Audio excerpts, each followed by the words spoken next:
దేవాతి దేవుడు మనందరినీ ప్రేమించి మరలా ఆయన సన్నిధిలో మనమంతా ఈ విధంగా కలుసుకునే అవకాశాన్ని దేవుడు మనకు ప్రసాదించాడు. మరి దేవుడిచ్చిన ఈ అవకాశాన్ని మరి మనం సద్వినియోగం చేసుకున్నాం. ప్రియమైన దేవుని వాళ్ళారా, మరి ఈరోజు ఒక అంశాన్ని మీకు చెప్పాలని ఇష్టపడుతున్నాను. అదేంటంటే పరలోకం ఎలా ఉంటుంది, ఆ లోకానికి ఎలా వెళ్ళాలి. పరలోకం ఎలా ఉంటుంది, ఆ లోకానికి ఎలా వెళ్ళాలి. ప్రియమైన దేవుని వాళ్ళారా, నేను వచ్చిన వారంలో అంటే ఇక్కడికి వచ్చిన రోజున మీకు పరలోకం అనేది ఎక్కడుంది అన్న విషయాలు చెప్పడం అనేది జరిగింది. ఆ పరలోకంలో నుంచి ఈ లోకానికి మనం వచ్చామని, ఆ పరలోకం అనేది ఈ లోకానికి పైన ఉన్నదని, దాని గురించిన వివరాలు ఎన్నో మనము దేవుని గ్రంథంలో చూసాం. పరలోకం అనేది ఈ లోకానికి పైనుంది, పాతాళ లోకం అనేది ఈ లోకానికి క్రింద ఉంది. పరలోకానికి పాతాళానికి మధ్యలో ఉంటున్న లోకమే మనముంటున్న భూలోకం. ఈ భూలోకానికి మనం ఎక్కడి నుంచి వచ్చామంటే పరలోకంలో నుంచి, మరి దేవునిలో నుంచి ఆత్మలుగా మనము అక్కడి నుంచి తల్లి గర్భంలోకి రావడం జరిగింది. తల్లి గర్భంలో శరీరాన్ని నిర్మించుకొని ఈ భూమి మీదకి వచ్చాం. అంటే మన లోకం ఏది అంటే పరలోకం. మన జన్మస్థలం ఏది అంటే దేవుడు. ఆ దేవుడు ఉండే లోకంలో నుంచి ఈ లోకానికి మనం రావడం అనేది జరిగింది. మరి ఈ జీవితాన్ని ముగించుకున్న తర్వాత మరలా మనం ఎక్కడికి వెళ్ళాలంటే దేవుడు ఉండే లోకానికే మనం వెళ్ళాలి. ప్రియమైన దేవుని వాళ్ళారా, ఈ లోకానికి వచ్చిన తర్వాత ఈ లోకం ఉంది అని మనం తెలుసుకున్నాం. ఈ లోకానికి రాకముందు మనమంతా మన తల్లుల గర్భంలో ఉన్నప్పుడు ఈ లోకం ఉందన్న సంగతి మనకు తెలుసా అంటే తెలియదు. తల్లి గర్భంలో ఉంటున్న బిడ్డకు బయట ఒక ప్రపంచం ఉంది అని, ఆ బిడ్డకు ఒక తండ్రి ఉన్నాడని, ఒక తల్లి ఉందని, ఒక కుటుంబం ఉందని, బంధువులు ఉన్నారని, ఊరుందని, ఒక భూమి ఉందని, గాలి ఉందని, ఆహారం ఉందని, నక్షత్రాలు ఉన్నాయి, ఒక లోకమే ఉందన్న సంగతి లోపల ఉంటున్న బిడ్డకు తెలుసా అంటే తెలీదు. ఎందుకంటే అక్కడి నుంచి ఈ లోకాన్ని చూసే అవకాశము లేదు. కాబట్టి పుట్టిన తర్వాత ఈ లోకం ఉందని మరి ప్రతి మనిషి మరి చూశాడు. పుట్టిన తర్వాత ఈ లోకం ఉందని చూసి తెలుసుకున్నాడు. ఒక కోడిగుడ్డులో ఒక పిల్ల ఉంటుంది కదా, కోడి పిల్ల. అది తయారైన తర్వాత బయట ఒక ప్రపంచం ఉన్నదన్న సంగతి దానికి తెలీదు. అది పరిపూర్ణమైన తర్వాత, తన నిర్మాణం పరిపూర్ణమైన తర్వాత ఆ కోడి గుడ్డును తానే పగలగొట్టుకొని బయటికి వస్తుంది. అలాగే పక్షులు గుడ్డులు పెడతాయి కదా, ఆ గుడ్లు పిల్లలు తయారవుతాయి కదా, ఆ పిల్లలు ఏ పిల్లలైనా కానీ తయారైన తర్వాత ఆ గుడ్డును పగలగొట్టుకొని బయటికి వస్తాయి కదా, అప్పుడు ఒక ప్రపంచం ఉందన్న సంగతి వాటికి తెలుస్తుంది. అక్కడి నుంచి బ్రతకడానికి తినాలి అన్న ఉద్దేశంతో అవి కష్టపడుతుంటాయి. అలాగే ఈ దేహంలో నుంచి మనం ఆత్మగా మనం బయటికి వస్తే మనది కూడా ఒక గూడులో ఉన్నాం. మనం ఒక గుడ్డు లాంటి దాంట్లో ఉన్నాం. అదే మన శరీరం. ఈ శరీరంలో మన ఆత్మ బంధించబడి ఉన్నది. దేవుడు కొద్ది కాలము ఈ శరీరంలో మన ఆత్మ ఉండాలని నియమించాడు. ఆ కాలం ఎంత అంటే సుమారు 70 సంవత్సరాలు, అధిక బలం ఉన్న ఎడల 80 సంవత్సరాలు. ఆ తర్వాత మనం కూడా ఈ శరీరం అనే గూడులో నుంచి బయటికి రావాలి. ఒక గొంగళి పురుగు ఒక గూడు కట్టుకుంటుంది. ఆ గూటిలో 21 రోజు నిద్రపోతుంది. ఆ తర్వాత ఆ గూడును పగలగొట్టుకొని బయటికి ఎలా వస్తుందంటే అందమైన రెక్కలతో, నూనూగు మీసాలతో, చీతాకోక చిలకగా అది బయటికి వస్తుంది. ఒకప్పుడు అది గొంగళి పురుగే, తర్వాత అది రూపాంతరం చెంది ఏ విధంగా మారింది? చీతాకోక చిలుకగా మారిపోయింది. అంటే నేల మీద నడిచింది, గాల్లో ఎగురుతుంది. అసహ్యకరమైన బొచ్చుతో ఉన్నది, తర్వాత అది అందమైన ఆకారముగా అది మారడం జరిగింది. అలాగే మనం కూడా ఈ దేహంలో నుంచి ఆత్మలుగా మనమంతా ఎగిసిపోవాలి. మరణం రోజున మనమంతా వెళ్ళిపోతాం. మరి వెళ్ళిపోయే చోటేంటి? వెళ్ళిపోయే లోకమేంటి? వెళ్ళిపోయేటప్పుడు మన ఆత్మ ఏ విధంగా ఉంటుంది? దీని కొరకు మనం ఇక్కడే నేర్చుకోవాలి, సిద్ధపడాలి. పుట్టిన తర్వాత లోకం ఉందని చూసాము, కళ్ళతో చూసాము. ఈ లోకం ఇలాగుంది అని ఇక్కడ ఈ లోకం గురించిన అన్ని వివరాలు తెలుసుకున్నాం. కానీ చనిపోయిన తర్వాత లోకం ఉందని తెలుసుకోవాల్సిన అవసరం లేదు. ఎందుకంటే ఇక్కడే మనం తెలుసుకునే అవకాశాన్ని దేవుడు తన గ్రంథం ద్వారా, బైబిల్ ద్వారా దేవుడు ప్రసాదించాడు. అది చనిపోయిన తర్వాత తెలుసుకునే లోకం కాదు, బ్రతికున్నప్పుడే తెలుసుకునే లోకమే పరలోకమైన పాతాళ లోకమైన. అందుకే ఇక్కడికి వచ్చిన తర్వాత ప్రతి వ్యక్తికి ఈ విషయాలు దేవుడు తెలియపరచాలని ఉద్దేశించిన వాడై తాను ఒక గ్రంథాన్ని తన భక్తుల ద్వారా వ్రాయించి ఆ గ్రంథాన్ని, ఆ బైబిల్ని దేవుడు అన్ని భాషల్లో తర్జుమా చేయించి, ఏ భాషలు ఎవరైతే ఏ ప్రాంతాల్లో, ఏ దేశాల్లో, ఏ రాష్ట్రాల్లో అయితే మాట్లాడుతున్నారో వారి దగ్గరికి గ్రంథాన్ని ఆయన పంపించడం కూడా జరిగింది. ఎందుకు ఇది పంపించాడు? ఎందుకు ప్రతి వారికి అందుబాటులో ఈ గ్రంథాన్ని తీసుకుని వచ్చాడంటే రెండు లోకాల గురించి ఇక్కడే తెలుసుకోవాలని. ఆ రెండు లోకాలు ఏంటంటే పరలోకం, పాతాళ లోకం. ఎందుకంటే మనం వెళ్ళబోయే లోకములో ఈ రెండు లోకాల్లోనే మనం ఎక్కడో ఒక దగ్గరికి వెళ్ళాల్సిందే. ఇంకా ఈ లోకంలో ఉండే అవకాశం ఉంటుందా? ఉండదు. ఎంత ప్రయత్నించినా 100 సంవత్సరాలకి ఈ లోకాన్ని మనం వదిలేసి వెళ్ళిపోవాలి. అందుకే తరం వెంబడి తరము గతించుచున్నది, భూమి ఒక్కటే ఎల్లప్పుడూ నిలిచి ఉన్నది అంటాడు ప్రసంగ గ్రంథం 1వ అధ్యాయంలో. కాబట్టి తరాలన్నీ కూడా వచ్చి వెళ్ళిపోవాల్సిందే. మనం నివసిస్తున్న ఈ భూమి మీదకి ఎంతోమంది మనకంటే ముందు వారు ఎంతోమంది వచ్చారు, వెళ్ళిపోయారు, వచ్చారు, వెళ్ళిపోయారు, వచ్చారు, వెళ్ళిపోయారు. మనం కూడా వచ్చాము, కొద్ది కాలం ఇక్కడ ఉంటాం, తర్వాత మనం కూడా వెళ్ళిపోవలసిన వారమే. ఈ విషయాన్ని మనం ఎప్పుడు జ్ఞాపకాల్లో పెట్టుకోవాలి. మనం వెళ్ళిపోవలసిన వారమే, ఇక్కడ ఉండవలసిన వారము కాదు. మనది ఈ లోకం కూడా కాదు, మన దేశం ఇది కూడా కాదు, మన సొంత ఊరు ఇది కాదు. మనము వెళ్ళిపోవలసిన వారము. అందరూ వెళ్ళిపోవలసిన వారే. కాకపోతే కొంతమంది ముందుగా వెళ్తున్నారు, కొంతమంది తర్వాత వస్తున్నారు. ప్రేమ దేవుని వాళ్ళరా, అయితే వెళ్ళబోయే ఆ లోకం గురించి మనం తప్పనిసరిగా బైబిల్లో నేర్చుకోవాలి, చూడాలి. అందుకే దేవుడు చాలా విషయాలు బైబిల్లో రాయించాడు. తన ప్రియకుమారుడైన యేసుక్రీస్తు వారిని ఆ పరలోకంలో నుంచి ఈ లోకానికి శరీరధారిగా పంపించి ఈ పరలోకం గురించి కూడా ఎన్నో విషయాలు దేవాది దేవుడు యేసుక్రీస్తు వారి ద్వారా తెలియపరచడం కూడా మన బైబిల్లో చూస్తాం. ప్రేమ దేవుని వాళ్ళారా, మరి ఆ పరలోకం అనేది పైన ఉందని తెలుసుకున్నాం. ఆ పరలోకంలో నుంచే లోకానికి వచ్చామని తెలుసుకున్నాం. నెక్స్ట్ మనం వెళ్ళపోవాల్సింది కూడా దేవుని ఉద్దేశం ఏదంటే పరలోకానికే వెళ్ళాలని దేవుని కోరిక కూడా మనం తెలుసుకున్నాం. అయితే ఆ పరలోకం అనేది ఎలా ఉంటుంది అని మనం ఆలోచించగలిగితే దాన్ని చూడడానికి అవకాశము లేదు. శరీరంలో ఉన్నప్పుడు చూసే అవకాశం ఉందంటే లేదు, డైరెక్ట్గా చూసే అవకాశం లేదు. వెళ్ళి చూసి వచ్చే అవకాశము ఏమైనా ఉందంటే లేదు. ఒక చంద్రుని మీదకి వెళ్ళి అక్కడుండి చూసి వచ్చే అవకాశము ఈ లోకంలో ఉందేమో కానీ, ఈ భూమి మీద ఉందేమో కానీ, పరలోకానికి వెళ్ళి చూసి వచ్చే అవకాశం అనేది లేదు.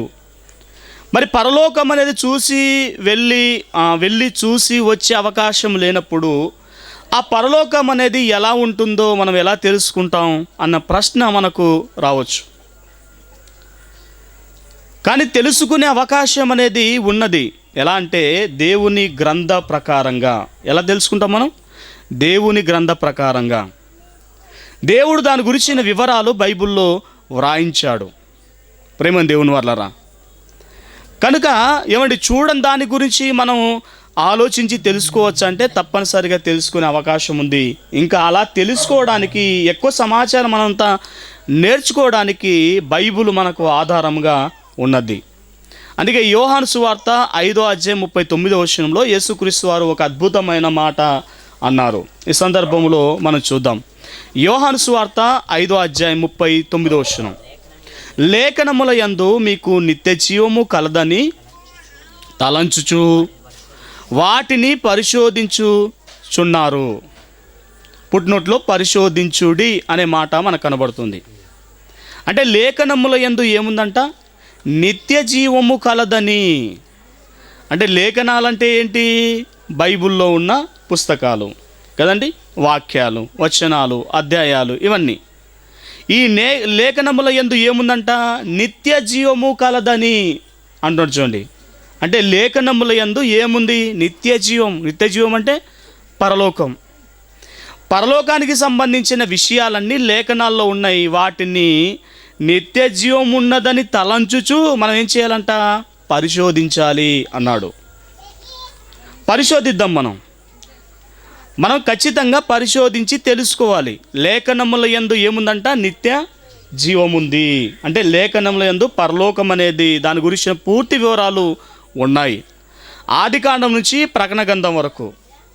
ఏమండి, బైబిల్లో 66 పుస్తకాలు ఉన్నాయి కదా, ఆదికాండం నుంచి ప్రకటన గ్రంథం వరకు. ఈ ఆదికాండం నుంచి ప్రకటన గ్రంథం వరకు ఎన్నో విషయాలు పరలోకం గురించి దేవుడు రాయించడం అనేది జరిగింది. ప్రేమ దేవుని వర్లారా, కాబట్టి అది ఎలా ఉంటుంది ఒకసారి మనం ఆలోచించగలిగితే, బైబిల్లోకి వెళ్ళే ముందు ఏమండి మనం ఈ లోకాన్ని గురించి కొద్దిగా మనం ఆలోచించాల్సిన అవసరత ఉంది. ఎందుకంటే ఇది ఒక లోకం. ఇది ఒక దేశమా, ఒక ఊరా, ఒక పట్టణమా, లేదా ఒక లోకం? అంటే ఒక లోకమే ఇది కదండి. ఇది మొత్తాన్ని కలిపి ఏమంటారు? ఒక లోకం అంటారు, లేదా విశ్వము అంటారు, అంతరిక్షము అంటారు, ప్రకృతి అంటారు కదా, జగత్తు అంటారు. ఇన్ని పదాలతో పిలబడుతుంది. ఇది ఒక పెద్ద లోకం అండి ఇది. మరి ఈ లోకంలో ఏమేమి ఉన్నాయి ఒకసారి మనం ఆలోచించగలిగితే, ఏమేమి ఉన్నాయి ఈ లోకంలో? ఏమేమి ఉన్నాయి? ఏమండి, కింద చూస్తే మనకు భూమి కనపడుతుంది కదా, ఆ తర్వాత చుట్టుపక్కల చూస్తే మనకు మనుషులు కనపడతారు, మనుషులు కట్టుకున్న ఇల్లు కనపడతాయి. అలా వారిని కూడా దాటి మనం బయటికి రాగలిగితే మనకు చెట్లు కనపడతాయి, మొక్కలు కనపడతాయి కదా, ఆ తర్వాత పక్షులు కనపడతాయి, జంతువులు కనపడతాయి. ఇంకా ముందుకెళ్తే మనకు కొండలు కనపడతాయి, తర్వాత సముద్రాలు కనపడతాయి, నదులు కనపడతాయి కదా, చెరువులు కనపడతాయి. ఇవన్నీ మనకు కనపడతాయి. ఇంకా అలా మనం పైకి చూస్తే పైన ఏమండి ఆకాశంలో ఎన్నో మనకు పదార్థాలు కనపడతాయి, శక్తులు కనపడతాయి. అవి ఏవేవి అంటే ఏమండి సూర్యుడు, చంద్రుడు, నక్షత్రాలు, గ్రహాలు కదా, ఇవన్నీ మనకు కనపడుతున్నాయి. అలాగే మేఘాలు కదండి, ఇవన్నీ ఏమండి ఆకాశ మంచు మొదలుకొని ఈ కింద నేల ఉంటున్న మట్టి వరకు ఎన్నో కోట్ల రకాల పదార్థాలు, జీవులు కదండి, శక్తులు మనకు కనబడుతున్నాయి ఈ లోకంలో. ఈ లోకము చిన్నదా పెద్దదా అంటే చాలా పెద్దదండి ఈ లోకం. ఈ లోకం అనేది చిన్నదా చాలా పెద్దదా? చాలా పెద్దది. ఈ లోకంలో ఏవేవి ఉన్నాయంటే లెక్క పెట్టలేనని ఆహార పదార్థాలు ఉన్నాయండి. ఆహార పదార్థాలు ఎన్ని ఉన్నాయి? లెక్క పెట్టలేనని ఆహార పదార్థాలు ఉన్నాయి. ఈ ఆహార పదార్థాలలో ఏమండి మనకు పప్పు దినుసులు కనపడతాయి. ఈ ఆహార పదార్థాల్లో మనకు ఏమండి కాయగూరలు కనపడతాయి, ఆకుకూరలు కనపడతాయి కదా. అలాగే ఈ ఆహార పదార్థాల్లో మనకు పక్షులు కనపడతాయి, జంతువులు కనపడతాయి, అలాగే చేపలు కూడా కనపడతాయి. మనం ఆహారం తిని ఏమండి ఈ భూమి మీద నివసించడానికి ఎన్ని రకాల ఆహార పదార్థాలు ఈ ప్రకృతిలో ఈ భూమి మీద ఉన్నాయంటే కోట్ల రకాల ఆహార పదార్థాలు ఉన్నాయండి. ఎన్ని ఉన్నాయి? కోట్ల రకాల ఆహార పదార్థాలు ఈ భూమి మీద ఉన్నాయండి. ఉదాహరణకి మనం రోజు ఏమండి కూర మారుతున్నా కూడా మన ప్లేట్లో మారని ఆహారం ఏదైనా ఉందంటే అది అన్నమేనండి కదా. కూరలు మారుతాయి కానీ అన్నం మారుతుందా? మారదు. అప్పుడప్పుడు మనం ఏదైనా జొన్న రొట్టె చపాతీ చేసుకుంటే అప్పుడు మారుతుందే తప్ప ఎక్కువగా మన ప్లేట్లో ప్రతిరోజు తినే పదార్థాలలో, ఆహార పదార్థాలలో బియ్యం అనేది, అన్నం అనేది తప్పనిసరిగా కదండి, తప్పనిసరిగా అన్నం అనేది తప్పనిసరిగా. ఏమండి ఈ బియ్యంలో ఎన్ని రకాలు ఉన్నాయంటే ఈ భూమి మీద 15,000 రకాల బియ్యాలు ఉన్నాయండి. ఎన్ని రకాలు ఉన్నాయి? 15,000 రకాల బియ్యాలు ఉన్నాయి. మనం ఎన్ని రకాల బియ్యాలు తిన్నాం? ఎన్ని రకాల బియ్యాలు తిన్నాం మనం? మనం తింటే మహా అంటే సోన మైసూరు కదా, సోన మైసూరు, లేదంటే మనకు ప్రభుత్వం వాళ్ళు వేస్తారు కదా కోటా బియ్యం అంటారు కదా, ఆ బియ్యం, లావు బియ్యం, ఇంకా బాస్మతి రైస్ కదా, బిర్యానీ చేసుకుంటారు కదా, పెద్దగా ఉంటుంది, పొడుగు ఉంటుంది కదా, ఆ రైస్. అంటే మనకి మహా అంటే 5 రకాలు తింటామండి అంతే. పోనీ ఇంకా 5 కలపండి, 10 రకాలు తింటామేమో మనం అంతే, 10 రకాలు తింటామేమో. కానీ ఈ భూమి మీద అన్ని దేశాల్లో ఎన్ని రకాల బియ్యం ఉన్నాయి?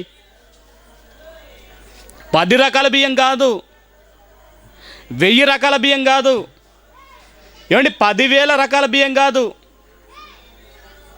15,000 రకాల బియ్యం అంటే చూడండి, 15,000 రకాల బియ్యం.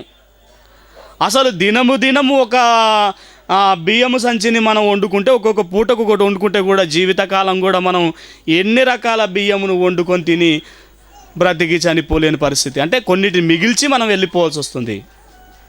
అన్నీ ఉన్నాయంటే అన్నీ ఉన్నాయండి. అందుకే కొందరు కొన్నిటి తింటున్నారు, కొందరు కొన్నిటి తింటున్నారు. మనకు అందుబాటులో ఇవి ఉన్నాయి కాబట్టి మనం ఇవి తింటున్నాం. ప్రేమ దేవుని వల్లరా.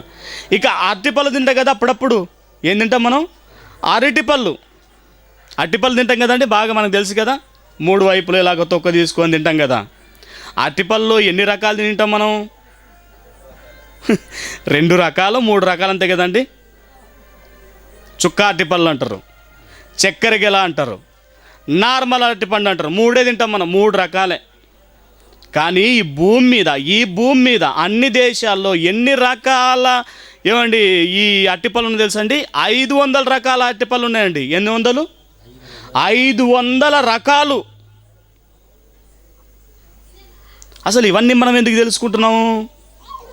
ఆ పరలోకాన్ని తెలుసుకోవడానికి. ఏమండి 500 రకాలండి. మనకి ఎండాకాలంలో వచ్చే బాగా తినడానికి వచ్చే పళ్ళేవి? మామిడి పళ్ళు అంటాం కదా. ఏ పళ్ళు ఇవి? మామిడి పళ్ళు. ఏమండి మామిడి పళ్ళల్లో ఎన్ని రకాలు? ఎన్ని రకాలు అంటే అండి, మామిడి పళ్ళలో 600కి పైగా రకాలు ఉన్నాయంటండి. 600కి పైగా రకాలు. మనం అంటే 1, 2, 3 బంగిరిపల్లి మామిడి పండు అంటారు కదా, అలాంటిది. ఇంకా కొన్ని పేర్లు ఉన్నాయి కదండి, అలాంటివి వాటినే మనం తింటాం. ఇలా ఒక్కొక్క దాని గురించి మనం ఆలోచించుకుంటూ పోతే కొన్ని వందలలో ఉన్నాయండి, కొన్ని వందలలో వాటి జాతులు కొన్ని వందల్లో మనకు కనబడతాయి. కుక్కల్లో అయినా, పిల్లుల్లో అయినా, కాకుల్లో అయినా, ఇవ్వండి చాలా జాతులు మనకు కనబడతాయి. జంతువుల్లో అయినా, పక్షుల్లో అయినా, చేపల్లో అయినా. అసలు ఇవన్నీ దేవుడు ఎవరి కోసం చేశాడు? దేవుని కోసమా, మన కోసమా? దేవుని కోసమా, లేదంటే మన కోసమా, లేదంటే పరలోకంలో దేవదూతల కోసమా? అంటే మన కోసమేనండి కదా. ఆదికాండంలో ఆదాము వాళ్ళకి దేవుడు చెప్పిన మాట ఏంటి? ఇవన్నీ మీకు ఆహారము అగును అన్నాడు. మీకు ఇవన్నీ ఆహారం అవుతున్నాయి అన్నాడు ఆయన. వీటన్నిటిని వండుకొని తినండి అని చెప్పాడు. అంటే అవన్నీ పుట్టింది వాటి కోసం కాదు, మన కోసమే. ఇంకా ఇన్ని ఉండే కదండి. ఇంకా వాసనల గురించి మనం ఆలోచించగలిగితే ఎన్ని వాసనలు ఉన్నాయండి అసలు? వాసనలు అంటాం కదా, సువాసనలు. దుర్వాసనలు కాదు, సువాసనలు ఎన్ని ఉన్నాయో తెలిసి చెప్పండి. ఏమండి పువ్వులది ఒక వాసన కదండి, ఆహార పదార్థాలది ఒక వాసన, ఏమండి సెంట్లది ఒక వాసన, పర్ఫ్యూమ్ అని కొట్టుకుంటారు కదండి, అవి అలాంటివి. ఏమండి 100 రకాల వాసనలు ఈ ప్రకృతిలో ఉన్నాయి. ఇంకా కలర్లు, ఎన్ని రకాల కలర్లు ఉన్నాయి చెప్పండి. ప్రేమ దేవుని వాళ్ళరా, ఇవన్నీ మన కోసమే దేవుడు చేశాడు కదా. ఇంకా ఆకాశంలో నక్షత్రాలు ఎన్ని ఉన్నాయి చెప్పండి? సంఖ్య ఎన్ని ఉన్నాయి నక్షత్రాలు? ఎవరైనా లెక్క పెట్టగలరా? చాలామంది శాస్త్రవేత్తలే చేతులెత్తేసారు, మేము లెక్క పెట్టలేమో అని. ఎందుకంటే కోటాను కోట్ల ఏమండి నక్షత్రాలు ఉన్నాయండి, కోటాను కోట్ల నక్షత్రాలు. ప్రేమ దేవుని వాళ్ళరా, ఏమండి ఇవన్నిటినీ మన కోసమే చేశాడు కదా దేవుడు.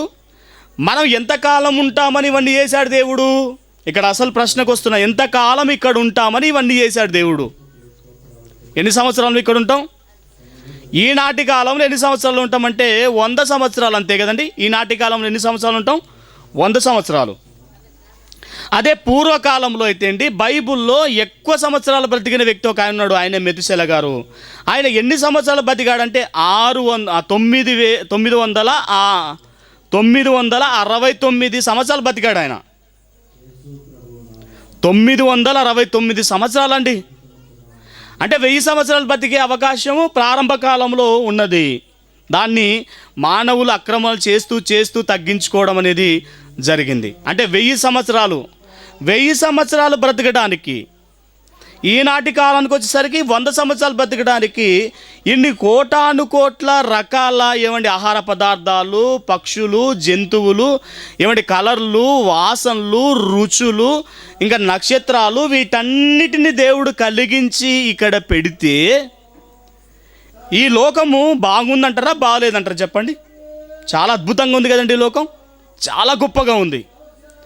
100 సంవత్సరాలు నివసించి వెళ్ళిపోవడానికే ఇన్ని చేస్తే దేవుడు, మరి పరలోకంలో మనం వెళ్ళిపోయే ఆ లోకంలో మనం ఎన్ని సంవత్సరాలు ఉంటాం? 100 సంవత్సరాలు ఉంటామా?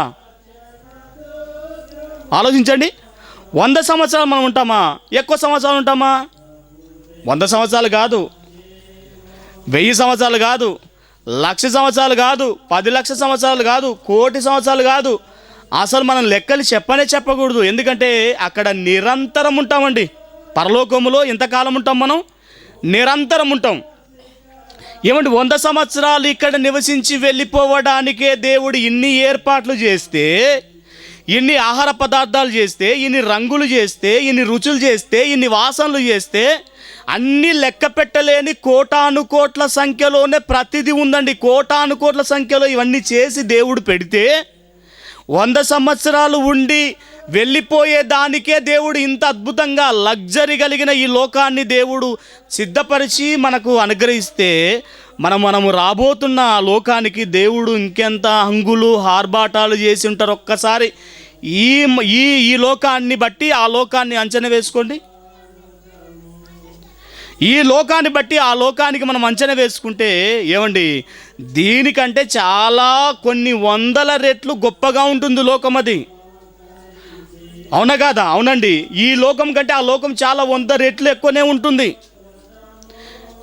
మనం బాగా ఆలోచించగలిగితే, మనము రెంటిన్లో ఉన్నప్పుడు మనం కొన్ని వాటితోనే తృప్తి పొందుతాం.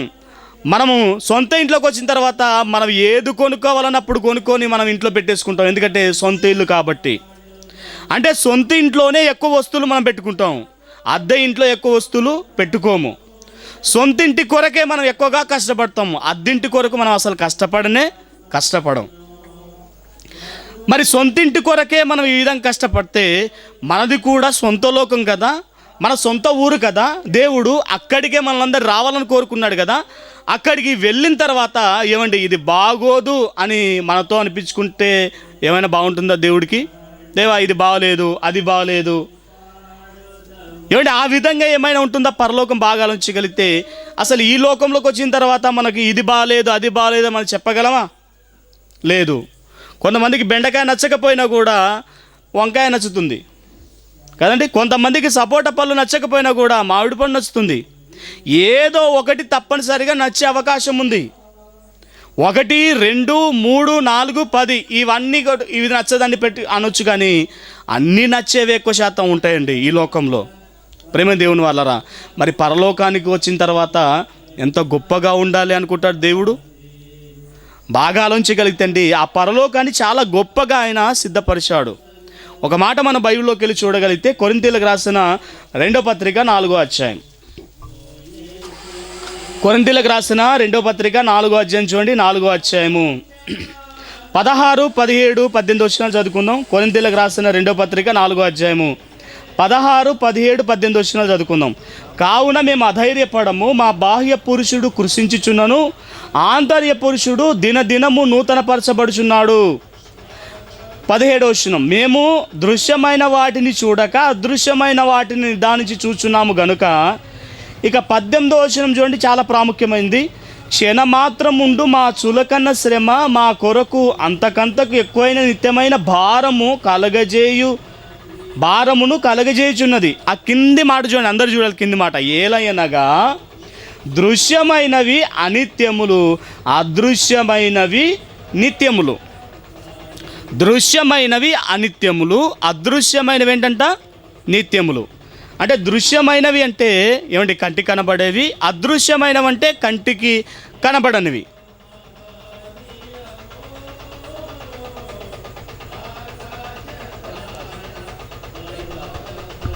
రాజు బైక్ కాలం బైక్ కాలం నల్లోజు అన్నకి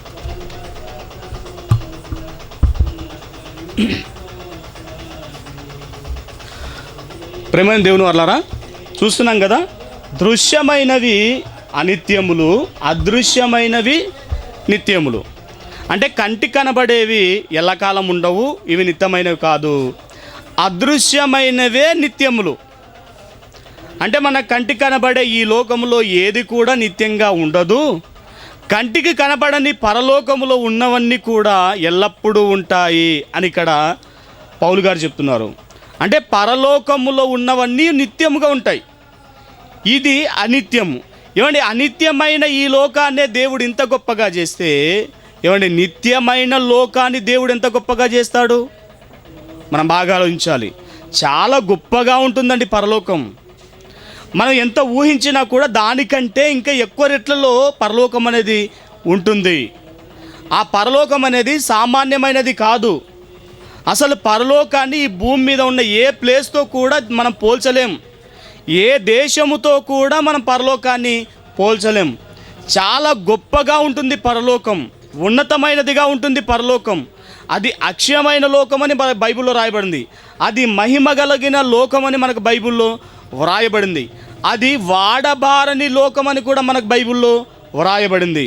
ఏమండి, ఆ లోకానికి వెళ్ళిన తర్వాత అక్కడ ఉన్నవన్నీ ఏదైనా వాడినా కూడా, ఎంత వాడినా కూడా నశించని ఏమంటే అద్భుతమైన లోకముగా మనకు బైబిల్లో కనబడుతుంది. ప్రేమ దేవుని వాళ్ళరా, కాబట్టి ఆ అద్భుతమైన లోకం అనేది ఏమండి శాశ్వతంగా ఉండే లోకం అండి. అది నిత్యం ఉంటుంది. అది ఇంకా ఇది నిత్యముగా ఉండదండి. యేసుక్రీస్తు వారు రెండోసారి వస్తాడు కదా, రెండోసారి యేసుక్రీస్తు వారు వస్తారు కదా. వచ్చిన తర్వాత నీతిమంతులను పరలోకానికి తీసుకొని వెళ్తాడు ఆయన. నీతిమంతులను పరలోకానికి తీసుకొని వెళ్ళిన తర్వాత ఈ లోకం పరిస్థితి ఎలా ఉంటుందంటే అండి, ఏమండి, ఆ సూర్యుడు, చంద్రుడు, నక్షత్రాలు ఇవన్నీ మొత్తం రాలిపోతాయి. ఇది మహావేంద్రముతో లయమైపోతుంది ఈ లోకం అని మనకు బైబిల్లో కనబడుతుంది. ఈ లోకమే లయమైపోతుంది. అంటే యేసుక్రీస్తు వారు వచ్చి పరలోకానికి వెళ్ళిపోయిన తర్వాత ఈ లోకము మొత్తము బూడిదైపోతుందండి. ఏమైపోతుంది? బూడిదే, మొత్తం కాలిపోతుంది. ఈ లోకంలో ఉంటున్న ప్రతిదీ కాలిపోతుంది. అలాగా ఈ లోకానికి యేసుక్రీస్తు వారు ఏమండి మొత్తం మంటంటించే పరిస్థితి కూడా మనకు కనబడుతుందండి. ఆయన అగ్నిజ్వాలల్లో ప్రత్యక్షమై పరలోకం నుంచి వచ్చేటప్పుడే అగ్నిజ్వాలలో ప్రత్యక్షమై వస్తాడంట ఈ లోకానికి. తన సంఘాన్ని తీసుకొని పరలోకానికి వెళ్ళిన తర్వాత ఇంకా ఈ లోకాన్ని మొత్తం అంతటినీ కాల్చేయబోతున్నాడు. అంటే దీనికి నాశనం ఉంది, ఇది బూడిదైపోతుంది, దీనికి అంతం ఉంది. కానీ పరలోకానికి మాత్రం అంతం అనేది లేదు. అసలు ఆ పరలోకం అనేది ఎప్పుడు పుట్టింది మనం బాగా ఆలోచించగలిగితే, సామెతల గ్రంథం చూడండి. సామెతల గ్రంథం 8వ అధ్యాయం, సామెతల గ్రంథం 8వ అధ్యాయం 31వ వచనం. సామెతల గ్రంథం 8వ అధ్యాయం 31వ వచనాన్ని చూడగలిగితే చూడండి. సామెతల గ్రంథం 8వ అధ్యాయం 31వ వచనం. ఆయన కలగజేసిన పరలోకమును బట్టి సంతోషించుచు నరులను చూచి ఆనందించుచూ నుంటిని. యేసుక్రీస్తు వారు అన్నారు, ఆయన కలగజేసిన పరలోకమును బట్టి సంతోషించు. అంటే యేసుక్రీస్తు వారే సంతోషపడుతున్నాడంటే ఆ లోకాన్ని చూసి. ఇంకా నరులను తర్వాత భూమి మీద నరులను చేసినందుకు, ఆదమ్మ వాళ్ళని చేసినందుకు ఆనందిస్తూ ఉన్నాడు చూడండి. అంటే పరలోకం అనేది ఎప్పుడు పుట్టింది మనం బాగా ఆలోచించగలిగితే, ఈ సృష్టి పుట్టక ముందే పుట్టిన లోకం ఏది? పరలోకం. ఈ సృష్టి పుట్టక ముందే పుట్టిన లోకం, అంటే ఈ లోకం పుట్టక ముందే పుట్టిన లోకం పరలోకం. ఆ పరలోకము కలిగినప్పుడే ఏమండి, పరలోకం కలిగించబడినప్పుడే యేసుక్రీస్తు వారు ఆనందపడుతున్నాడు చూడండి. సంతోషించుచు అనే మాట చూస్తున్నాం కదా. ఆయన కలగజేసిన పరలోకమును బట్టి సంతోషించుచు. ఏమండి, యేసుక్రీస్తు వారు సంతోషపడే విధంగా పరలోకం ఉందంటే అది సామాన్యమైనది కాదండి. ఎందుకంటే యేసుక్రీస్తు వారు చిన్న చిన్న వాటికి ఆశ్చర్యపోడు, చిన్న చిన్న వాటికి ఆయన సంతోషపడు. ఎందుకంటే ఆయన కలిగించింది ఈ లోకం కదండి. ఈ లోకమును ఏదైనా వచ్చిందంటే ఆయన వల్లనే, సమస్తమును ఆయన ద్వారా ఆయన మూలముగా కలిగెను అనే మాట మనకు యోహాను సువార్త 1వ అధ్యాయము 2-3 వచనాల్లో మనం అక్కడ చూస్తాం. కానీ పరలోకమును బట్టి మాత్రం ఆయన ఆనందిస్తున్నాడు, ఈ లోకాన్ని బట్టి ఆయన ఆనందించలేదు. ఎందుకంటే ఇది శాశ్వతంగా ఉండదు కాబట్టి, ఈ లోకంలో ఉన్నవారు కూడా శాశ్వతంగా ఉండరు కాబట్టి. కానీ పరలోకమును బట్టి ఆయన ఆనందిస్తున్నాడంటే ఎంత అద్భుతమైన లోకం అంటే పరలోకము, చాలా గొప్ప లోకం. ఈ సృష్టి పుట్టక ముందే పుట్టిన లోకం. ఇంకా ఈ లోకం కంటే కొన్ని వందల రెట్లు వైభవంలో కానీ, మహిమలో కానీ, సుఖములో కానీ, సంతోషంలో కానీ, ఆనందములో కానీ, తేజస్సులో కానీ కదండి, ఇంకా విలువలో కానీ, ఖరీదులో కానీ, ఇంకా వ్యత్యాసములో కానీ వందల రెట్లు ఎక్కువ ఉంటుందండి. వ్యత్యాసములో కానీ ప్రేమ దేవుని వల్ల వ్యత్యాసం అంటే పొడవు, వెడల్పు కదా, లోతు, ఇది వ్యత్యాసం అంటారు కదా. ఈ లోకము చాలా పెద్దదండి. మామూలుగా మనం ఆలోచిస్తే చాలా పెద్దది ఈ లోకం. ఉదాహరణకి ఒక విషయం చెప్తాం, మీరు బాగా ఆలోచించండి. అసలు ఈ లోకానికి ఆకాశం అంచు కదండి, ఆకాశం అంచు మనకు బ్లూ కలర్లో అంటే బ్లూ రంగులో మనకు కనపడుతుంటుంది కదా ఆకాశం, నీలిమందు రంగులు అంటారు కదా. ఆ నీలిమందు రంగులో ఉండే ఆకాశపు అంచుకు మనం వెళ్ళాలంటే కొన్ని కోట్ల సంవత్సరాలు పడుతుందండి. అంటే అంత దూరం ఉంది అది అంచు. ఆకాశపు అంచు ఎంత దూరం ఉంది? చాలా దూరం ఉంది.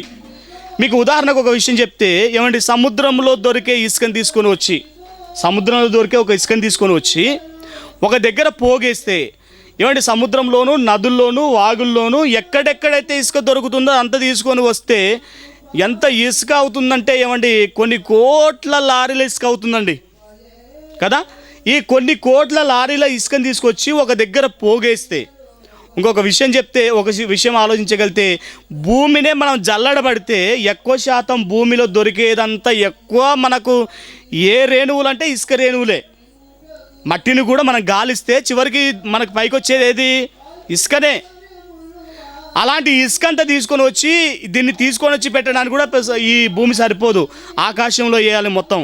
పోగేస్తే ఆ ఇసుకని తీసుకొని వచ్చి ఏమంటే ఇక్కడ నుంచి స్టార్ట్ చేసి ఒక రేణువు ఇక్కడ పెట్టి 18 కిలోమీటర్ల దూరంలో ఒక రేణువు, ఇసుక రేణువు తెలుసు కదండి, చిన్న రాయిలా ఉంటుంది, చిన్న రాయి, అది 18 కిలోమీటర్ల పైకి పెట్టి అక్కడ ఒకటి పెట్టి, అలాగ ఇంకా 18 కిలోమీటర్ల పైన ఇంకోటి పెట్టి, అలాగా ఈ ఇసుక రేణులన్నీ ఒక్కొక్కటి పెట్టుకుంటూ 18 కిలోమీటర్లు పెట్టుకుంటూ పోతే ఇవన్నీ తరిగిపోవాలి. ఇసుక రేణులన్నీ ఇవన్నీ తరిగిపోయేంత దూరంలో ఆకాశపు అంచు ఉన్నట్టు చూడండి. ఎంత కష్టమండి అసలు. ఏమండి ఆ పైకి వెళ్ళడానికి కూడా మనకు ఆయుష్కాలం సరిపోదండి. మనకు పైకి వెళ్ళడానికి కూడా ఆయుష్కాలం అనేది సరిపోదు. మనకు దగ్గరగా ఉంటున్న నక్షత్రం దగ్గరికి వెళ్ళడానికి మనకు పట్టే కాలం తెలుసండి, 500 సంవత్సరాలండి. శరీరంతో మనకు పట్టే కాలం, అది కూడా ఒక రాకెట్లో కూర్చొని మనం వెళితే, రాకెట్లో ఒక బస్ వేసుకెళ్తే ఇంకా ఎక్కువ కోట్ల సంవత్సరాలు అవుతుంది. 500 కోట్ల సంవత్సరాలు పడుతుందండి చూడండి ప్రేమ దేవుని వల్ల. 500 కోట్ల సంవత్సరాలు అక్కడికి వెళ్ళడానికి మీరు ఆలోచించాలి. అంతవరకు మనం బతుకుతామా? బతకం, చాలా కష్టం. ఇదంతా ఎందుకు చెప్తున్నా అంటే, ఇంత పెద్ద విశాలమైన లోకం ఈ లోకం కదా. ఇప్పుడు ఇది ఊహించుకొని బైబిల్లో ఒక మాట చూద్దామండి. బైబిల్ అపోస్తుల కార్యం చూడండి, అపోస్తుల కార్యములు 7వ అధ్యాయం 50 వచనం చూడండి. అపోస్తుల కార్యములు 7వ అధ్యాయం 50 వచనం. ఇప్పుడు మనము పరలోకము ఎంత పొడవు ఎంత వెడల్పు ఉంటుంది అన్న ఆ ప్రశ్నలోని మనం విషయాలు నేర్చుకుంటున్నాం. చూడండి, అపోస్తుల కార్యములు 7వ అధ్యాయం 50 వచనం చూడండి. అపోస్తుల కార్యం 7వ అధ్యాయం 50 వచనం. ఆయనను ఆకాశం నా సింహాసనము, భూమి నా పాదపీఠము అన్నాడు. ఆకాశం ఏంటంటే ఆయనకు సింహాసనం, భూమి ఏంటంటే ఆయనకు పాదం పెట్టుకుని ఒక పాదపీఠం అంట. ఇక్కడ పాదం పెట్టుకొని ఆయన కూర్చోవాలంటే ఒక పెద్ద సింహాసనం తయారు చేసి ఎక్కడ వేయాలదాన్ని? భూమి మీద వేస్తే సరిపోదు, మన ఇంట్లో వేస్తే సరిపోదు, మనం కూర్చోవడానికి సరిపోతుందేమో కానీ దేవుని సరిపోదు అసలు. అది పర్వతాల మీద వేద్దామంటే పర్వతాల మీద కూడా సరిపోదు. ఆయన 2 పాదాలు పెట్టుకుంటే సరిపోతుంది భూమి, ఇంకా ఖాళీ ప్లేస్ ఏముండదు. అంటే ఆయన పాదమే ఎలా ఉంటుందంటే ఈ భూమండలం అంతా ఉంటుందండి. ఇప్పుడు ఆలోచించండి, ఇప్పుడు ఆయన సింహాసనం ఎక్కడ వేయాలి? ఆకాశంలో వేయాలి. అందుకే అన్నాడు ఆకాశమున సింహాసనం, భూమి నా పాదపీఠం. అంటే దేవుడు ఆకాశమంతా ఉంటాడండి. మనకి ఆలోచిస్తే ఎంత ఉంటాడు ఆయన? ఆకాశమంతా. ఇప్పుడు ఆలోచిద్దాం, ఆకాశంలో ఆయన సింహాసనాన్ని వేసి కూర్చుంటే అక్కడ సరిపోతాడంట. అంటే అంత పెద్ద ఉంది కదా ఆకాశం, అక్కడ సరిపోతున్నాడు. ఆయన పాదాలు ఇక్కడ పెట్టుకుంటే సరిపోతాయి. ఇదే ఏమండి, ఆకాశం నా సింహాసనం అన్నాడు కదా, ఇదే సింహాసనాన్ని పరలోకానికి తీసుకొని వెళ్తే వేసినా కూడా దాని చుట్టుపక్కల ఇంకా చాలా ఖాళీ ప్లేస్ ఉంటుందండి. మీరు అర్థం చేసుకోవాలి. అదే సింహాసనాన్ని పరలోకమందు సింహాసనం మీద కూర్చున్నాడు కదా తండ్రి అయిన దేవుడు, ఆ సింహాసనం తీసుకొని వచ్చి ఇక్కడ వేస్తే, ఈ లోకంలో వేస్తే ఆకాశంలో సరిపోతుంది, ఇంకా చోటు ఉండదు. అదే సింహాసనాన్ని మళ్ళీ పరలోకంలో వేస్తే ఆ సింహాసనమే కాకుండా ఇంకా ఎన్నో సింహాసనాలు కూడా పరలోకమందు ఉండి, ఇంకా ఎంతోమంది కోటాను కోట్ల దేవదూతలు కూడా ఉండి, ఇంకా ఖాళీ ప్లేసులు కూడా ఉండి, మన కొరకు కట్టబడిన ఈ నివాసాలు కూడా ఉండి, ఇంకా చాలా విస్తారమైన ఖాళీ ప్లేస్ ఉంటుంది. అంటే ఈ లోకం అనేది అక్కడ వేసుకున్న ఆయన సింహాసనానికి కూడా సరిపోదు. అర్థమవుతుందా? ఈ లోకం అనేది ఆయన వేసుకున్న పరలోకపు అత్యున్నతమైన సింహాసనానికి కూడా సరిపోవడం లేదండి. మీరు ఆలోచించండి. ఇప్పుడు ఈ లోకం కంటే ఎన్ని రెట్లు ఉంటుంది పరలోకం అనేది? ఒకసారి మీరు విస్తీర్ణం గురించి ఆలోచించగలిగితే కొన్ని కోట్ల రెట్లు ఉంటుంది కదండి. కొన్ని కోట్ల రెట్లు. ప్రేమ దేవుని వాళ్ళారా, అందుకే దేవుడు అన్నాడు, నరులారా తిరిగి రండి, నా తండ్రి చేత ఆశీర్వదించబడిన వారులారా రండి, లోకం పుట్టినది మొదలుకొని మీ కొరకు సిద్ధపరచబడిన రాజ్యమును వచ్చి స్వతంత్రించుకోండి. ఆయన ఇచ్చే లోకము చిన్నది కాదండి, అసలు చిన్నది కాదు. ప్రేమ దేవుని వాళ్ళరా, అసలు మనం చిన్నగా ఉన్నాం కాబట్టి, ఏమంటే ఈ భూమి మీద ఉన్నాం కాబట్టి మనం ఇదే గొప్పది అనుకుంటున్నాం. ఆకాశంలోనికి వెళ్ళి చూస్తే ఈ భూమి అసలు ఎందుకు పనికిరాని చిన్న ఒక ఇసుకరేణు లాంటిదండి. సూర్యుని దగ్గరికి వెళ్ళి మనం ఈ భూమిని చూస్తే కనపడదు. ఈ విశ్వంలో ఇసుకరేణు అయినా కనిపిస్తుంది, ఇసుకరేణు లాంటి కూడా ఆకారంతో కూడా కనిపించదు ఈ లోకంలో ఈ భూమి. కానీ మనకు మాత్రం ఇక్కడ చూస్తే ఎన్ని దేశాలు, ఎంతమంది ప్రజలు కదా, ఎన్ని ప్రాంతాలు, ఎన్ని పర్వతాలు ఇక్కడ నుంచి చూస్తే. కానీ సూర్యుని దగ్గర నుంచి చూస్తే భూమి అనేది కనిపించేది చాలా చిన్నదండి. భూమే కనిపించకపోతే ఈ లోకమే పరలోకానికితో అంచనా వేసుకుంటే ఇంకా చాలా చిన్నదండి ఈ లోకం, అసలు చాలా చిన్నదండి. ఈరోజు అండి మనుషులు ఈ లోకంలో ఉంటున్న చిన్న చిన్న వాటికే ఇలా కష్టపడుతూ ఉంటారు, ఇది కావాలి అది కావాలి అని. ప్రేమ దేవుని వాళ్ళరా, కాబట్టి మనం ఆలోచించాలి. కనుక పరలోకానికి మనం వెళ్ళేవారిగా మనం ఉండాలి. ఆ పరలోకం అనేది సామాన్యమైనది కాదు. విస్తీర్ణంలో చాలా గొప్పది కనపడుతుంది, ప్రకాశంలో చాలా గొప్పది కనపడుతుంది, ఉండే విధానంలో కూడా ఎల్లకాలం ఉండేదిగా, శాశ్వతమైనదిగా మనకు కనపడుతుంది. ప్రేమ దేవుని వాళ్ళరా, కాబట్టి ఇలాంటి ఈ లోకానికి వెళ్ళాలంటే మనం ఏం చేయాలి అనేది ఒక్క మాట మనం చూసుకొని ముగించుకుందాం. మనకు సమయం లేదు కదా, మరి ఇక్కడ ఇబ్బందులు కూడా మనకు ఉన్నాయి కాబట్టి ఎవరికి ఇబ్బంది కలిగించొద్దు. ఒక మాట చూసుకొని మనం ముగించుకుందాం. ఒకసారి మనం బైబిల్లోకి వెళ్ళి చూడగలిగితే ఆ లోకానికి వెళ్ళాలి అంటే ఏం చేయాలి? మత్తయి సువార్త చూడండి, మత్తయి సువార్త 18వ అధ్యాయం. మత్తయి సువార్త 18వ అధ్యాయము 1వ వచనం 2వ వచనం మనం చూడగలిగితే, మత్తయి సువార్త 18వ అధ్యాయము 1వ వచనం 2వ వచనం చూడండి. ఆ కాలమున శిష్యులు యేసు యొద్దకు వచ్చి పరలోక రాజ్యంలో ఎవడు గొప్పవాడని అడగగా, శిష్యులు వచ్చి ఏమడుతున్నారు? పరలోక రాజ్యంలో ఎవరు గొప్పవాడు అని శిష్యులు అడగగా, అక్కడ ఏమంటున్నాడు ఆయన ఒక చిన్న బిడ్డను తన యొద్దకు పిలిచి వారి మధ్యన నిలబెట్టి, అవి 12 మంది మధ్యన నిలబెట్టాడంట యేసుక్రీస్తు వారు. చుట్టూ 12 మంది ఉన్నారు. నిలబెట్టి 3వ వచనం చూడండి, మీరు మార్పు పొంది బిడ్డల వంటి వారైతేనే కానీ పరలోక రాజ్యంలో ప్రవేశింపరని మీతో నిశ్చయముగా చెప్పుచున్నాను. ఇక్కడ చూడండి, పరలోకానికి వెళ్ళడానికి అసలు పరలోకంలో గొప్పవారెవరు అని ఆలాడుతుంటే అసలు ప్రవేశించడానికి ఇక్కడ ఎంత మార్పు పొందాలో చెప్తున్నాడు ఆయన. ఎలాంటి మార్పు పొందాలంట? ఒక చిన్న బిడ్డ నిలబెట్టి ఈ బిడ్డల వంటి వారై మీరు మార్పు పొందితేనే పరలోకంలో ప్రవేశిస్తారు. ఇంకా అక్కడికి వెళ్ళిన తర్వాత గొప్పలు చిన్నలు, ఆ తర్వాత ప్రవేశించడానికే మార్పు ఎలా చెందాలంట? చిన్న బిడ్డలు లాంటి వాళ్ళు. ఏమండి వీళ్ళు పెద్దోళ్ళు కాదా? శిష్యులు చాలా పెద్దవాళ్ళు కదండి. మరి ఎలా మార్పు చెందాలంట? చిన్న పిల్లలాగా మార్పు చెందాలంట. చూడండి, అలాగని మళ్ళీ తల్లి గర్భంలోకి వెళ్ళి చిన్న ఆకారం తొడుక్కొని మళ్ళీ రావాలా? అది కాదు. స్వభావం లక్షణాలలో పెద్దవారిగా ఫీల్ అవ్వకండి. ఏమంటే పెద్దవారికి చిన్నవారికి వ్యత్యాసం చాలా ఉంటుంది కదండి. చిన్నపిల్లలు చూడండి, వాళ్ళకి ఏమైనా పగలు ఉంటాయా? ఉండవు. పసిపిల్లలకి పగలు ఉంటాయండి? ఉండవు. పోనీ ద్వేషాలు ఉంటాయా? ఉండవు కదండి. ఈర్ష్య ఉంటుందా? ఉండదు కదండి. కోపం ఉంటుంది, అప్పుడు కోపపడతారు, మళ్ళీ కలిసిపోతారు కదా. అసలు పిల్లలు ఎవరు పిలిచినా వచ్చేస్తారండి కదా. మా తల్లి మేము అక్కడికి వెళ్ళాలి అనే రూల్స్ ఏం పెట్టుకోరాలు. ఎవరు పిలిచినా నాన్న ఇలాగా అని మంచిగా పిలిచామనుకోండి వాళ్ళు వచ్చేస్తారు. అంటే వాళ్ళ స్వభావం ఏంటి? అసలు దీనత్వము, ఇంకా మంచితనము కదా. వాళ్ళలో ఎక్కువ శాతం మనకు అమాయకత్వము, మంచి స్వభావం మనకు కనబడుతుంది. ఏమండి, క్రైస్తవులమైన మనం కూడా అలాంటి స్వభావం కలిగిన వారిగా ఉంటేనే పరలోకానికి వెళ్తామండి. మనం ఇక్కడ మనకు పెద్దవారిలాగా మనం ఫీల్ అయితే అసలు పరలోకానికి వెళ్ళాం. ఈర్ష్య ఉంటే కానీ, ద్వేషం ఉంటే కానీ, అతనికంటే నేను గొప్ప అంటే పరలోకానికి అసలు వెళ్ళాం కదండి. ఈ గొప్పలు, హెచ్చులు, తగ్గులు, ఈ వ్యత్యాసాలు, సమానాలు చూసుకోవడం ఇవన్నీ ఉంటే కూడా అసలు మన పరలోకానికి వెళ్ళాం. మనము చిన్నపిల్లల లాంటి స్వభావం కలిగిన వారిగా ఉండాలి. ఎవరైనా ఒక మాట అంటే పట్టించుకోకూడదు. ఎవరైనా ఒక తిట్టు తిన్నా కూడా పట్టించుకోకూడదు కదండి. అప్పటికప్పుడు అలాగా మాఫీ చేసుకుంటూ వెళ్ళే స్వభావం చిన్నపిల్లలకు ఉంటుంది. కాబట్టి యేసుక్రీస్తు వారు ఆ పిల్లల లాంటి వారైతేనే మీరు పరలోకానికి వెళ్తారు అన్నారు. కాబట్టి చిన్నపిల్లల లాంటి స్వభావం మనలో ఉందో లేదో ఒకసారి మనం చెక్ చేసుకోవాలి. నేను చిన్నపిల్లలాగా స్వభావం ఆలోచిస్తున్నాను లేదా అనే స్వభావం. చూడండి, చిన్నపిల్లలు చూడండి, వారికి విరోధులు ఎవరు ఉండరండి.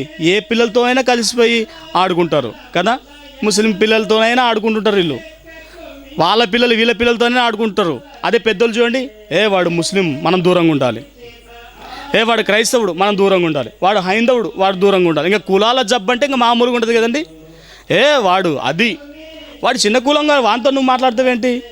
అదే చిన్నపిల్లలు చూస్తే వాళ్ళ పిల్లలు వీళ్ళ పిల్లలు బాగా ఆడుకుంటారండి. వాళ్ళకు ఉండే స్వభావం అంటే అలాంటి స్వభావం కలిగిన వారం అంటూనే మనం పరలోకానికి వెళ్తాం. కాబట్టి చిన్నపిల్ల లాంటి స్వభావం మనకు రావాలండి, మనం చూసుకోవాలి.